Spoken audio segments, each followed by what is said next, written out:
Russia Ukraine യുദ്ധം ഉടൻ തീരും എന്ന് പറയുമ്പോഴും യൂറോപ്യൻ യൂണിയൻ രാജ്യങ്ങൾ കരുതുന്നത് ഈ യുദ്ധം താൽക്കാലികമായി ഇവിടെ തീർന്നാലും ഇത് ഇവിടം കൊണ്ട് അവസാനിക്കില്ല. കാരണം പുടിന്റെ സ്വഭാവം അനുസരിച്ച് അദ്ദേഹം മറ്റെന്തോ വലുതായി പ്ലാൻ ചെയ്യുന്നുണ്ട്. കുറച്ചുകൂടി കൃത്യമായി പറഞ്ഞാൽ അടുത്ത ആക്രമണം ഫ്രാൻസിന് നേരെ നീളുമെന്ന് ഫ്രാൻസ് പറയുന്നു. അവിടുത്തെ തന്നെ മുതിർന്ന ജനറലായ ഫാബിയൻ മാർസോൺ പറയുന്നത് നമ്മളുടെ രാജ്യം പിടിച്ചെടുക്കാൻ പുടിൻ ശ്രമിക്കും, യാതൊരു തർക്കവുമില്ല. 2030 ആകുമ്പോഴേക്കും അത് സംഭവിച്ചിരിക്കും എന്നുകൂടി പറയുകയുണ്ട്. ഇതിന് പിന്നാലെ പുടിൻ രംഗത്തെത്തി അങ്ങനെ ഒരു തീരുമാനമൊന്നും തനിക്കില്ല എന്ന് പറഞ്ഞെങ്കിലും പുടിനെ നന്നായി അറിയാവുന്ന യൂറോപ്യൻ യൂണിയൻ രാജ്യങ്ങൾ ഇത് വിശ്വസിക്കുന്നില്ല, മുഖവിലേക്ക് എടുക്കുന്നില്ല. പകരം അവർ തങ്ങളുടെ സേനയെ ശക്തിപ്പെടുത്താനുള്ള നീക്കങ്ങളാണ് ആരംഭിച്ചിരിക്കുന്നത്. ഫ്രാൻസ് ഇപ്പോൾ നിർബന്ധിത സൈനിക സേവനം കർശനമാക്കിയിരിക്കുന്നു. ഒപ്പം തന്നെ സേവനം കഴിഞ്ഞു പോയവരെ തിരികെ വിളിച്ചിരിക്കുന്നു.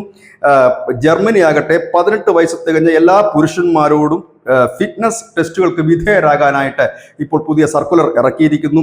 ഒപ്പം തന്നെ 2005 യൂറോപ്യൻ യൂണിയൻ രാജ്യങ്ങളൊക്കെ മിക്ക രാജ്യങ്ങളും ഈ സാമ്പത്തിക പ്രതിസന്ധിയിൽ പെട്ടതുകൊണ്ടാണ് ഈ നിർബന്ധിത സൈനിക സേവനം ഇടയ്ക്ക് നിർത്തിവെച്ചിരുന്നു.